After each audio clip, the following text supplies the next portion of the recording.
नमस्कार दोस्तों, मैं ब्रजेश। मेरे YouTube चैनल विद्यादान पर आपका हार्दिक स्वागत है। आज हम प्रैक्टिस सेट नंबर 6 करेंगे जो रेलवे ग्रुप डी के लिए होगा। तो शुरू करते हैं पहले प्रश्न से। पहला प्रश्न पूछा गया है, विमानों का पता लगाने के लिए रडार किस तरंग का उपयोग करता है, यानी रडार में कौन सी तरंगों का उपयोग किया जाता है, आपको ये बताना है। तो ऑप्शन आप पढ़ लीजिए, मैं आपको बताता हूँ इसका सही आंसर। इसका सही आंसर है option A. Option A, micro तरंगे, सूक्ष्म तरंगों का प्रयोग किया जाता है रडार के अंदर। रडार में जो उपयोग होता है वो सूक्ष्म तरंगों का प्रयोग होता है। और क्या आपको पता लगा, आप बता सकते हैं कि माइक्रो तरंगों की खोज किसने की थी? ये सवाल आप बता दें कि माइक्रो तरंगों की खोज किसने की थी। अगले प्रश्न पर आते हैं। अगला प्रश्न है, राजकोषीय घाटा क्या है? राजकोषीय घाटा किसे कहते हैं? तो मैं आपको एक लाइन में समझाता हूं कि जितना भी सरकार का बजट होता है, अगर उससे ज़्यादा सरकार खर्चा कर देती है तो इस तरह से जो नुकसान होता है उसे राजकोषीय घाटा कहा जाता है। तो इसका सही आंसर होगा ऑप्शन डी, बजटीय घाटे का योग और सरकार का बाजार ऋण का दायित्व, यानी जितना कमाई होती है उससे जितना भी कर्ज होता है निकाल दिया जाए। तो इसका सही आंसर होगा ऑप्शन डी। तो ये इसका सही आंसर है, ऑप्शन डी इसका है सही आंसर। अगले सवाल पे आते हैं। रडार का आविष्कार किसने किया था, ये बताना है। रडार का आविष्कार किसने किया? तो रडार का आविष्कार किया है रॉबर्ट वाटसन, फ्लेमिंग, बुशवाल या ऑस्टिन। तो इसका सही आंसर है, रडार का आविष्कार किया गया था रॉबर्ट वाटसन के द्वारा। रॉबर्ट वाटसन ने किया था रडार का आविष्कार। एक मैं कठिन सवाल पूछता हूँ, चलिए मैं बता देता हूँ। भारत की जो एकमात्र रडार प्रणाली है, रडार प्रणाली जो भारत की एकमात्र रडार प्रणाली है उसका नाम है राजेंद्र। याद रखना, भारत की एकमात्र रडार प्रणाली का नाम है राजेंद्र। अगले सवाल पे आते हैं। चलो, अब मैं पूछना चाह रहा था तो मैं बताता हूं। आप मुझे बताएं कि मोटरसाइकिल का आविष्कार किसने किया था? मोटरसाइकिल का आविष्कार किसने किया था, ये बताएं आप। अगले सवाल पे आते हैं। अगला सवाल है, महमूद गजनवी के भारत पर आक्रमण के समय आए विद्वान अल बरूनी ने किस ग्रंथ की रचना की थी? आपको पता है अल बरूनी 11वीं शताब्दी में आया था, करीब 1027 के करीब आया था। तो आपको बताना है कि अल बरूनी ने कौन सी किताब की रचना की थी। बिल्कुल सही आंसर होगा इसका ऑप्शन नंबर बी, किताबुल हिंद की रचना की थी अल बरूनी ने। याद रखना, ऐसे सवाल पूछता है कि बताइए इसके बारे में और याद है। किताबुल रहला किताब किसने लिखी? तो रहला किताब लिखी थी इब्न बतूता ने, जो कि मोरक्को से आया हुआ था। अगला प्रश्न है, कांग्रेस के किस अधिवेशन में हिंदी को सर्वप्रथम राष्ट्रभाषा के रूप में प्रयुक्त किया गया था? कांग्रेस का कौन सा अधिवेशन था जिसमें एक ही राष्ट्रभाषा के रूप में हिंदी की बात की गई थी? तो इसमें ये एकमात्र ऐसा अधिवेशन था जिसमें गांधी जी ने हिस्सा लिया था। तो इसका सही आंसर है ऑप्शन बी, बेलगाम अधिवेशन 1924 में हुआ, बेलगांव के अंदर कर्नाटक में। तो इसमें पहली बार महात्मा गांधी ने हिंदी को राष्ट्रभाषा की तरह से पेश किया था। अगला सवाल है, मनुष्य में एफ्लाटॉक्सिन नामक विषाक्तन द्वारा सामान्यतः कौन सा रोग हो जाता है? यानी जो एफ्लाटॉक्सिन होता है, ये लिखा है एफ्लाटॉक्सिन, टॉक्सिन का मतलब होता है जहर। तो यह शरीर के कौन से अंग को प्रभावित करता है, आप ये बताएंगे। तो इसका सही आंसर है, एफ्लाटॉक्सिन जो प्रभावित करता है वो लीवर को प्रभावित करता है, यानी यकृत को। यकृत का भार होता है 1.5 किलो, 1.2 kg से 2 kg के करीब करीब यकृत का भार होता है। अगले सवाल पे आते हैं। भारत की सर्वाधिक वर्षा मुख्यतः प्राप्त होती है, यानी मुख्य रूप से जो भारत में सर्वाधिक रूप से वर्षा होती है वो कहाँ से होती है? उत्तर पूर्वी मानसून, या वापस होता मानसून, दक्षिण पश्चिमी मानसून, या संवनाहक मानसून। इसका सही आंसर क्या है? तो इसका आंसर सही है दक्षिण पश्चिम मानसून, यानी कि ऑप्शन नंबर सी। भारत में जो 80% वर्षा होती है वो होती है दक्षिण पश्चिम मानसून से। चलो, एक कठिन सा सवाल मैं आपको देता हूं। आप बताएं मुझे कि जो मानसून है, मानसून की खोज किसने की थी? सवाल ध्यान से समझना, मैंने ये नहीं पूछा मानसून शब्द किसने दिया था, मैं पूछ रहा हूं कि मानसून की खोज सर्वप्रथम किसने की थी? मानसून मौजूद तो था, लेकिन मुख्य रूप से इसके बारे में सर्वप्रथम किसने बताया था? ये बात है 45 ईसा पूर्व से, यानी करीब 2500 साल पहले की बात है, तब की बात है। तो आप मुझे बताएं। अगला सवाल पूछता हूं मैं आपसे, भारत का पिट्सबर्ग किसे कहा जाता है? पिट्सबर्ग किसे कहते हैं भारत का? बोकारो, जमशेदपुर, भिलाई या दुर्गापुर? तो इसका सही आंसर क्या है? तो इसका सही आंसर है ऑप्शन बी, जमशेदपुर। जमशेदपुर को भारत का पिट्सबर्ग कहा जाता है। आपको पता है ना, एक कंपनी है जिसका नाम है टिस्को। टिस्को कंपनी की स्थापना 1907 में जमशेदजी टाटा ने जमशेदपुर में की थी और फिर उसका नाम ही जमशेदपुर कर दिया गया था। यह JRD टाटा द्वारा बसाया हुआ नगर है जो कि छत्तीसगढ़ के अंदर है। अगले सवाल पे आते हैं। अगला सवाल, मोती का मुख्य घटक क्या है? यानी मोती किससे बना होता है? कैल्शियम कार्बोनेट और मैग्नीशियम कार्बोनेट, कैल्शियम केवल कैल्शियम सल्फेट से, कैल्शियम ऑक्साइड और कैल्शियम सल्फेट, या केवल कैल्शियम कार्बोनेट से? तो इसका सही आंसर क्या है? याद रखें, मोती एक तरह का चूना होता है और चूना हमेशा बना होता है, संगमरमर, चूना, ये सब चीज़ें एक ही चीज़ से बनी होती हैं जिसको कहते हैं कैल्शियम कार्बोनेट। तो चूना, संगमरमर और ये जो मोती होते हैं सब एक ही तरह से बने होते हैं जिनको कहा जाता है कैल्शियम कार्बोनेट। अगले सवाल पे आते हैं। अगला सवाल है, किसी अमलगम का घटक एक घटक सदा होता है, यानी अमलगम में हमेशा एक चीज होती है, वो कौन सी चीज है जो अमलगम में हमेशा मौजूद होती है? क्या है? आयरन, कॉपर, जिंक या मरकरी? तो सही आंसर क्या होगा ये बताएं आप। याद रखें, अमलगम किसी भी चीज में जब हम मरकरी मिला देते हैं, यानी पारे को मिलाते हैं, तो वो अमलगम बनता है। इसीलिए किसी भी अमलगम के अंदर मरकरी जरूर होता है, हर हालत में उसका एक मुख्य घटक है। अगला सवाल पूछा है, निम्नलिखित में से किस राज्य ने हाल ही में प्रधानमंत्री किसान सम्मान निधि की तर्ज पर मुख्यमंत्री किसान ग्रामीण योजना की शुरुआत की है? यानी पूछा गया है कि मुख्यमंत्री किसान ग्रामीण योजना किसने शुरू की है? तो याद रखने, जैसे कि केंद्र सरकार की योजना है प्रधानमंत्री किसान सम्मान निधि योजना, उसी के तर्ज पर कर्नाटक की सरकार ने मुख्यमंत्री किसान कल्याण योजना चालू की थी। यानी इसका सही आंसर है ऑप्शन बी। अगले प्रश्न पर आते हैं, ग्रहों की गति के ग्रहों की गति के नियम किसने प्रकाशित किए थे? यानी ग्रहों की गति के बारे में किसने बताया था? तो आपने पढ़ा है, बहुत आसान सवाल है, केपलर। ग्रहों की गति का नियम दिया था केपलर ने, यानी किसका सही आंसर है ऑप्शन डी। अगले प्रश्न पर आते हैं, न्यूटन के गति के प्रथम नियम से किस राशि की परिभाषा मिलती है? यानी न्यूटन का जो गति का नियम है उससे पहले नियम से किस बात का पता लगता है? जितना गति का जो पहला नियम है उससे बल की परिभाषा का पता लगता है। बल की परिभाषा का पता लगता है। आपको पता है ना, जो जड़त्व का नियम है उसे दिया था गैलीलियो ने। अगले सवाल पे आते हैं। अगला सवाल है, एक वस्तु के जड़त्व की प्रत्यक्ष निर्भरता है, यानी जड़त्व जो है वो किस बात पर निर्भर करता है? किससे निर्भर करता है जड़त्व? द्रव्यमान, वेग, आयतन या संवेग? याद रखना कि जितना ज़्यादा द्रव्यमान होगा उसका जड़त्व भी उतना ज़्यादा होगा, इसलिए जड़त्व हमेशा निर्भर करता है द्रव्यमान पर, यानी कि ऑप्शन ए इसका सही आंसर है। अगला सवाल है कि बताएं, अल्टीमीटर से क्या नापा जाता है? अल्टीमीटर से क्या नापते हैं? वायुमंडलीय दाब, भूतल से ऊंचाई, विद्युत धारा की सामर्थ्य या सुनाई देने में अंतर? तो याद रखना, अल्टीमीटर का मतलब होता है ऊंचाई नापने का यंत्र। वायु यानी कि ऊंचाई नापते हैं अल्टीमीटर से, यानी कि इसका ऑप्शन सही है ऑप्शन बी। अगले सवाल पे आते हैं, विश्व की सबसे शांत सीमा के रूप में विख्यात 49वीं समांतर अक्षांश रेखा किन दो देशों को अलग करती है? यानी कि विश्व की सबसे शांत रेखा है, यहां पर कोई भी लड़ाई झगड़े नहीं होते, जिसको कहते हैं 49वीं समांतर रेखा। पहले की वीडियो में मैं इसके बारे में बता चुका हूं, तो आप बताएं इसके सही आंसर क्या होगा। तो याद रखना, जो विश्व की सबसे लंबी सीमा भी है वो है संयुक्त राज्य अमेरिका और कनाडा के बीच में, जिसको हम कहते हैं 49वीं समांतर रेखा, यानी कि इसका सही आंसर है ऑप्शन बी।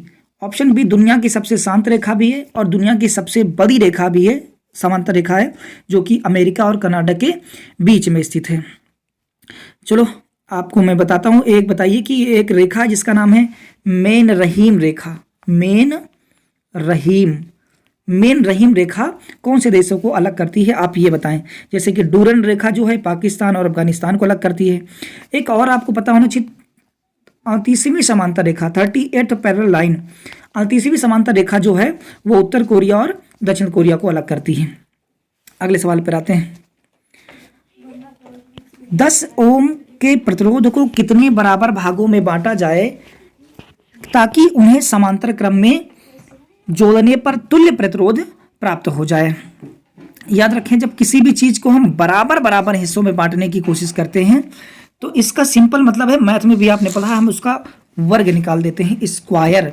या आपको एक लाइन और समझाता हूं कि जैसे कि आपको एक दो बराबर, अगर आपको किसी भी चीज में एक लाना है एक, और उसको उतनी ही बार जोड़ना है, ऐसा समझिए जैसे 100 को आप जोड़ेंगे बराबर बराबर तो 1/10, क्योंकि समांतर में जोड़ेंगे, फिर 1/10, फिर 1/10, और ऐसे करके आप 10 बार जोड़ेंगे और तब इसका उत्तर मिलेगा 1। तो यानी अगर 100 ओम को बराबर बराबर समांतर प्रतिरोध में जोड़ दिया जाए तो उसका आंसर 1 आता है, यानी कि इसका सही आंसर होगा 1। जब भी बराबर कहे तो आप दिए हुए जो प्रतिरोध का स्क्वायर निकाल देते हैं तो सही आंसर मिल जाएगा आपको। अगले सवाल पे आते हैं। अगला सवाल है, जल जनित रोग क्या है, यानी कौन सा रोग है जो जल से होता है, जल से। तो इसका सही आंसर क्या है, ऑप्शन सी, हेपेटाइटिस। हेपेटाइटिस रोग जो होता है वो पानी से होता है, जैसे कि और भी रोग जो हेपेटाइटिस और हैजा जो होता है वो भी गंदे पानी को पीने से ही होता है। अगले सवाल पे आते हैं। मानव शरीर के किस अंग में रुधिर ऑक्सीजन युक्त होता है, मानव शरीर के किस अंग में रुधिर जो है ऑक्सीजन युक्त होता है, यानी इसमें से 4 ऑप्शन में किसमें रुधिर जो होता है उसमें ऑक्सीजन होता है। 3 ऐसे हैं जिनमें ऑक्सीजन नहीं होता है, एक में होता है ऑक्सीजन। तो इसका सही आंसर क्या है, तो याद रखें ऑक्सीजन पाया जाता है बाएं आलिंद में, यानी हृदय के 4 चैम्बर होते हैं उसमें से एक चैम्बर होता है बायां आलिंद। बाएं आलिंद में हमेशा शुद्ध रक्त पाया जाता है। अगले प्रश्न पर आते हैं।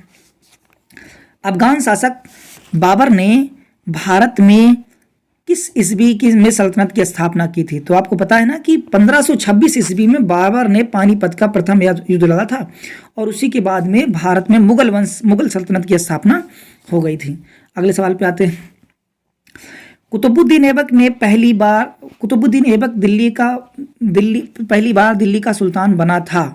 दिल्ली का सुल्तान कब बना था कुतुबुद्दीन ऐबक? बिल्कुल सही आंसर है ऑप्शन सी, 1206 ईस्वी में कुतुबुद्दीन ऐबक दिल्ली का सुल्तान बना। अगले सवाल पे आते हैं। पृथ्वी पर सूर्य द्वारा आकर्षण बल होता है कैसा?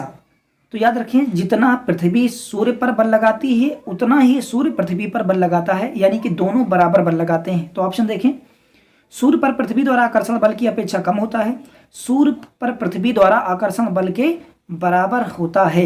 यही सही आंसर है कि सूर्य और पृथ्वी पर लगा हुआ आकर्षण बल क्या होता है, बराबर होता है, यानी कि ऑप्शन 20 का सही आंसर है। अगला सवाल है, सीसा लेड पेंसिल में होता है, क्या होता है सीसा, यानी कि जो पेंसिल होती है किसकी बनी होती है? तो आपको बचपन से पता है कि पेंसिल बनी होती है ग्रेफाइट की, जो कार्बन का अपर रूप है ग्रेफाइट। तो यानी इसका ऑप्शन है डी। अगला सवाल, जब नींबू के रस को खाने के सोडे में डाला जाता है तो उसमें तेज उत्फुलन होता है क्योंकि उसमें गैस उत्पन्न होती है। याद रखें, जैसे कि उसने कही दिया है कि सोडा डाला जाता है, नींबू डाला जाता है, तो नींबू में होता है कार्बन डाइऑक्साइड, सोडा वैसे भी कार्बन डाइऑक्साइड का बना होता है। तो इसका सही आंसर है ऑप्शन सी, कार्बन डाइऑक्साइड। अगले सवाल पे आते हैं। एल्काइन का रासायनिक सूत्र क्या है? आपको पता है एल्केन, एल्कीन और एल्काइन। तो एल्केन का होता है CnH2n, ये तो हो गया एल्केन, और अगर इसमें +2 होता तो ये लास्ट वाला है ऑप्शन डी, इसका सही है CnH2n-2, ये है एल्काइन का फार्मूला, यानी कि ऑप्शन डी। अगला सवाल है, रक्त के स्कंदन हेतु कौन सा विटामिन आवश्यक है? रक्त के जमने में कौन सा विटामिन मदद करता है? तो आपको पता है रक्त के जमने में विटामिन के मदद करता है। अच्छा, सवाल पूछता हूं, आप बताइए किस विटामिन को विटामिन H के नाम से जाना जाता है? किस विटामिन को विटामिन H भी कहा जाता है? कमेंट में लिखा जरूर करें, नहीं आए तो मुझसे पूछ लिया करें, और जो लोग नए होते हैं वो पूरे प्लेलिस्ट देखें जिससे आपको काफ़ी मदद मिलेगी। अगला सवाल, लाल रक्त कणिकाओं का औसत जीवन काल कितना होता है? आरबीसी का जीवन काल कितना होता है ये आपको बताना है। तो आरबीसी का जीवन काल आपको पता है 100 दिन से 120 दिन। इसीलिए आपने पढ़ा होगा कि 3 महीने में आपने ब्लड को निकलवा कर दान कर सकते हैं, क्योंकि 3 महीने बाद वैसे भी ब्लड मर जाता है। तो जो लाल रक्त कणिकाएं होती हैं आरबीसी, वो 100 से लेकर 120 दिन की उनकी उम्र होती है। आगे, 1 किलोग्राम द्रव्यमान की एक वस्तु में जमीन के सापेक्ष 2 जूल की स्थितिज ऊर्जा होती है। जब यह ऊंचाई पर होती है, यानी आपको ऊंचाई निकालनी है, स्थितिज ऊर्जा दी है, तो आपको पता है स्थितिज ऊर्जा का फार्मूला क्या होता है? स्थितिज ऊर्जा बराबर UmGH। ऊर्जा दे रखी 2 जूल, M का मान है 1 किलोग्राम, G का मान है 10 और H निकालना है। तो आप इससे सिंपल काट देंगे तो 0.2 आ जाएगा, यानी कि ऑप्शन नंबर ए 0.2 मीटर ऊंचाई पर रखी होगी तो वो 2 जूल की स्थितिज ऊर्जा प्रदान करेगा। अगला, मैगजीन में निम्नलिखित में से किस भारतीय अभिनेता को 2020 की 100 सबसे प्रभावशाली लोगों में जगह दी गई है? टाइम मैगजीन के अनुसार भारत में सबसे प्रभावशाली कौन था 2020 में? तो ये अभिनेता थे, इनका नाम है आयुष्मान खुराना, यानी कि ऑप्शन नंबर सी। अगला सवाल है, बराक 8 मिसाइल किस प्रकार की मिसाइल है? तो बराक 8 मिसाइल जो है वो सतह से हवा में प्रहार करने वाली मिसाइल है। अगला सवाल है, international film festival of India IFFI का 91वां संस्करण आपको पता है गोवा में हुआ था, तो पूछ रहा है किस तारीख को हुआ था? याद रखें, जो इंटरनेशनल फिल्म फेस्टिवल हुआ था गोवा में वो हुआ था 16 जनवरी 2021 को। अगला सवाल, गोल्फ प्रतियोगिता US ओपन 2020 का खिताब किसने जीता है? US ओपन 2020 किसने जीता? याद रखना 21 की बात नहीं, 2020 आप बताएं। तो इसका सही आंसर है ऑप्शन सी, ब्राइसन डेचबेंड। ब्राइसन डेचबेंड ने US ओपन 2020 का खिताब जीता था। चलो कमेंट करके ये बताओ आप कि US ओपन 2021 किसने जीता है? 2021 US ओपन 2021 किसने जीत रखा है? अगला सवाल है, सर्वोच्च न्यायालय ने हाल ही में अपने एक फैसले में कहा है कि प्रोन्नति में आरक्षण मूल अधिकार है, मूल अधिकार नहीं है, नैतिक अधिकार है या कानूनी अधिकार है? तो याद रखो, सर्वोच्च न्यायालय ने कहा है कि यह एक मूल अधिकार नहीं है, यानी कि इसका ऑप्शन नंबर बी सही है। अगला सवाल है, वर्ष 2021 को किस विद्रोह की 100वीं वर्षगांठ के रूप में चिन्हित किया गया है? 2000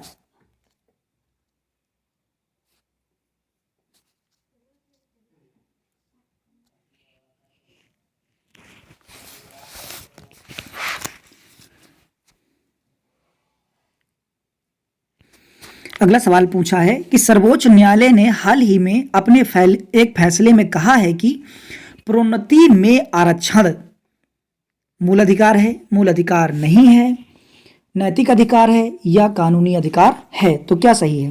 तो याद रखें, सर्वोच्च न्यायालय ने कहा है कि प्रोन्नति में जो आरक्षण है वो मूल अधिकार नहीं है।